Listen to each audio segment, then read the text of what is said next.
जय श्री कृष्ण, जय श्री राम। आज अध्याय 7 के श्लोक है ना? श्लोक 25 में कहते हैं कि मैं मूढ़ और अल्पज्ञ मनुष्यों के सामने कभी प्रकट नहीं होता। श्री कृष्ण भगवान कहते हैं कि एक एक अज्ञानी और एक मूर्ख व्यक्ति के सामने मैं कभी प्रकट नहीं होता और उनके लिए अपनी नित्य योग माया में छिपा रहता हूँ, है ना? इस प्रकार मोहित हुआ यह जगत मुझ अविजनमा अविनाशी अच्युत को नहीं जानता।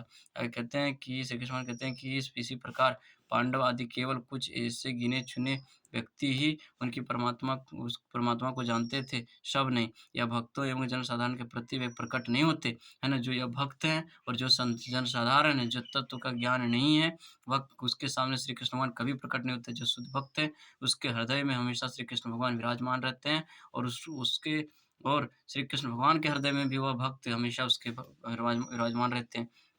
कहता है कुंती देवी स्तुति करती, कुंती देवी जो थी वह कहती है कि प्रभु आप संपूर्ण ब्रह्मांड के पालक हैं और आपकी भक्ति करना परम धर्म है, इसलिए मेरी विनती है कि आप मेरे योगक्षेम का भी वहन करें।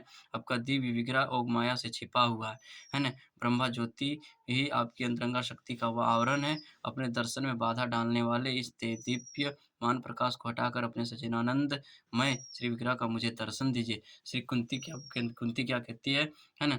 क्या कहती है कहती है कि हे प्रभु आप क्या हैं कि जिस प्रकार से माया में ज्ञान छिपा होता है, जिस प्रकार से उम, अग्नि धुएँ में अग्नि छिपी होती है, उसी प्रकार से आप क्या हैं? आप भी क्या कहते हैं कि आप भी क्या कहते हैं इसलिए विनती है कि कहते हैं कि आप संपूर्ण ब्रह्मांड के पालक हैं और आपकी भक्ति करना परम धर्म है। इसलिए मेरी विनती है कि आप योगक्षेम का वहन भी करें, अपना दिव्य विग्रह ओग माया से छिपा हुआ है।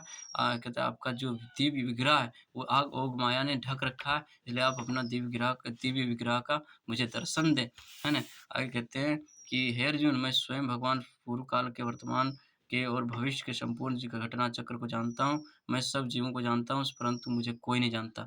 है ना? क्या कहता है कि मैं सारे जीवन की सभी जीवों के हम भूत, भविष्य और वर्तमान हर चीज़ को मैं जानता हूँ, लेकिन कोई जीव मुझे नहीं जानता है और मुझे हर चीज़ का स्मरण है।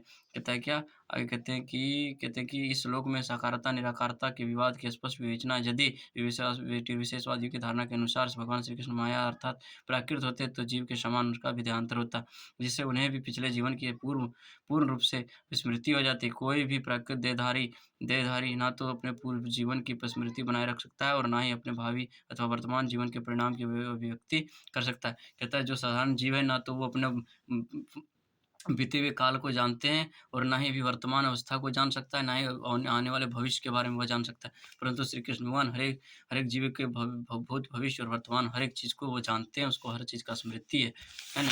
आगे कहते हैं कि हे भरतवर्षी अर्जुन, इच्छा द्वेष से उत्पन्न सुख-दुःख आदि द्वंद्वों के कारण सब जीव संसार में मोह को प्राप्त हो रहे हैं। है ना? क्या कहते हैं कि जिस व्यक्ति के अंदर अनेक प्रकार की इच्छाएँ हैं और वह पूर्ण नहीं होता, तो उसके अंदर द्वेष होती है ना? ईर्ष्या दूसरे को सफल होते हुए देख उसके अंदर ईर्ष्या होती है और उस ईर्ष्या के कारण उसके अंदर सुख-दुःख होता रहता है ना? और इस सुख-दुःख के कारण वह इस संसार में मोह को प्राप्त हो रहे हैं, वह मोह में भ्रमित हो चुके हैं और वो अपने स्वरूप को भूल चुके हैं। इसलिए अगर अपने स्वरूप से अवगत होना चाहते हैं, अपनी शक्ति को पहचानना चाहते हैं, तो श्री कृष्ण भगवान के शरणागत होकर के और उनकी भक्ति में पूर्ण निष्ठा के साथ हमेशा के लिए भक्तिमय में विभोर होकर भक्ति का गुणगान करें और अपने भक्ति के तेज से अपने आप को शुद्ध करें और अपने शुद्ध तेज से लोगों को भी शुद्ध करने का प्रयत्न करें, प्रयास करें। श्री कृष्ण भगवान की भक्ति में निष्ठ रहें, अपने अंदर से ईर्ष्या, द्वेष, किसी प्रकार की इच्छाएँ ना रखें और सारी चीज़ों को त्याग करके और सभी व्यक्ति में एक समान सद्गुणों को देखें, एक समान रूप से सभी जीवों को देखें, एक समान रूप से सभी वर्णाश्रम के लोगों को देखें, व्यक्तियों को देखें, किसी को ईर्ष्या के भाव से ना देखें, द्वेष के भाव से ना देखें, घृणा के भाव से ना देखें। सभी किसी को भी अमीर, गरीब, धनी इस प्रकार से उससे तुलना ना करें, है ना? सभी मनुष्य हैं, सभी मनुष्य की आत्मा में श्री कृष्ण भगवान निवास करते हैं और जितने भी मनुष्य संसार में आए हैं, सभी को एक दिन इस संसार को त्याग करके जाना ही पड़ता है। बाकी रह तो जाते हैं सिर्फ़ तो उसके कर्म और कर्म के फल उसके साथ जाते हैं। जो सत्य कर्म करता है, वो श्री कृष्ण भगवान को प्राप्त होते हैं, जो असत्य कर्म करता है, उसे असुर स्वभाव में प्राप्ति होती है ना? इसलिए नरक की अभिलाषी मत बनें, स्वर्ग की अभिलाषी ना बनें, है ना? पूर्ण रूप से भगवान के धाम में जाने की है ना? भक्ति करें ताकि आप अपने जीवन से सदा सर्वदा के लिए मुक्त हो सकें। यह जीवन मनुष्य जीवन सिर्फ़ एक बार ही मिलता है। 84 लाख योनियों में से गुज़रने के बाद एक बार मनुष्य जीवन मिलता है और इस जीवन को भी अगर आप पशु की भाँति, है ना, इंद्रियों को तृप्त करने में पशु वृत्तियों के समान, है ना, विषय भोग में, विषय वासना में, है ना, लगाकर अपने जीवन को नष्ट कर रहे हैं, तो आप सर्वथा अपने समय का अपव्यय कर रहे हैं, अपने इस मानव जीवन का अपव्यय कर रहे हैं। पुनःतः फिर दोबारा आपको मानव जीवन नहीं प्राप्त होता। आप जिस प्रकार के कर्म करेंगे, उसी प्रकार से आपको जीव की प्राप्ति होगी। इसलिए यथा समय आप अपने आप को समझें और अपने आप को ये प्रयास करें कि दोबारा मुझे किसी जीव में भटकने की ज़रूरत नहीं है। ना ही ना ही मुझे कुत्ते की जीव मिले, ना ही मुझे कुछ कुछ और जीव मतलब कीड़े-मकोड़े किसी प्रकार के जीव में मेरी जन्म हो, है ना? इसलिए पूर्ण रूप से आप अपने आप को शुद्ध आत्मा के साथ श्री कृष्ण भगवान का नित्य स्मरण करें।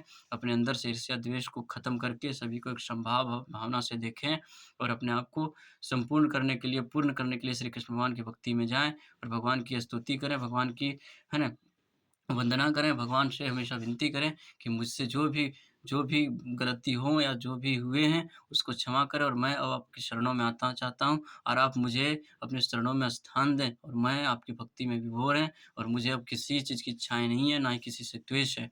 तो जो ऐसा करेगा, वही व्यक्ति सफल है यथार्थ में, वरना जीवन में कितना ही किताबें पढ़ लो, कितना ही कर्म कर लो, है ना? आप कभी सफल नहीं हो सकते बिना भगवान के तत्व का ज्ञान हुए बिना, है ना? भगवान की भक्ति किए बिना। आप कितना भी दान कर लो, कोई उससे पुण्य नहीं होने वाला, क्योंकि आप धन संपत्ति का तो दान कर सकते हैं, लेकिन आपके अंदर करुणा और दया अगर नहीं है, आप अगर द द दया और करुणा के दान नहीं कर सकते, है ना? तो आप कभी भी सफल नहीं हो सकते। ये श्री कृष्ण भगवान का आदेश है। इसलिए श्री कृष्ण भगवान कहते हैं कि अगर आप अपने स्वरूप में बना रहना चाहते हैं, है ना? तो श्री कृष्ण भगवान का आश्रय लें और श्री कृष्ण भगवान से सच्चा प्रार्थना के साथ, भक्तिमय के साथ जुड़ें। श्री कृष्ण भगवान से हमेशा विनती करें, लोगों की अधीनता में रहना छोड़ दें, लोगों की गुलामी में जीना छोड़ दें, लोगों की सेवा करने से सर्वश्रेष्ठ धर्म है, श्री कृष्ण भगवान की सेवा करें, अपने नित्य माता-पिता का सेवा करें और बाकी इस दुनिया में कोई अपना नहीं है। रिश्ता भी उस पग पर जाकर रिश्ता टूट जाती है, जब बात आ जाती है, जब बात पैसों की आ जाए या धन की आ जाए, तो रिश्ता वहाँ भी टूट जाती है, जब बात स्वार्थ की आ जाए, तो रिश्ता टूट जाती है। लेकिन माँ-बाप जो हैं, वो कभी नहीं चाहते कि आप अपने जीवन में, है ना, निसफल रहें, असफल रहें। आप कभी नहीं चाहते कि आप दुष्कर्म करें, आप धन की लालसा के कारण किसी को ठेस पहुँचाएँ, किसी की आत्मा को दुःख पहुँचाएँ। इसलिए आप अपने माँ-बाप को भी अपने साथ हृदय में जोड़े रखें और श्री कृष्ण भगवान के साथ जुड़े रहें। हमेशा नित्य दिन श्री कृष्ण भगवान का स्मरण करते हुए हर कार्य को संपन्न करें और खाने खाने से पहले श्री कृष्ण भगवान का नाम लें, सोने से पहले श्री कृष्ण भगवान का नाम लें। हर चीज़ श्री कृष्ण भगवान को पहले अर्पण करके ही श्री उस चीज़ का ग्रहण करें। इंद्रिय तृप्ति के लिए इंद्रिय तृप्ति को इंद्रिय को तृप्त करने के लिए किसी भी महिला को ना देखें, विषय भोग की वासना से किसी भी बालिका को ना देखें, हैं? और ना ही किसी को द्वेष की भावना से देखें, ना ही किसी के सफल होने पर आप द्वेष करें, क्योंकि आप जितना द्वेष करेंगे लोगों को देख कर के, उतना आपके अंदर दुखी होगा और आप दुःख जीवन में हमेशा रह रहकर अपना सारा जीवन, मनुष्य जीवन व्यर्थ में गँवा दोगे और फिर अंतिम में कुछ नहीं मिलने वाला। इतना ही मैं आज कहूँगा और श्री कृष्ण भगवान से कृपा से आज मेरे जीवन में सब कुछ मंगलमय है। आपका जीवन भी मंगलमय हो। श्री कृष्ण भगवान से आप मैं दुआ करता हूँ कि आपका जीवन भी सफल हो, मंगलमय हो। जय श्री कृष्णा, जय श्री राम, जय बजरंग बली।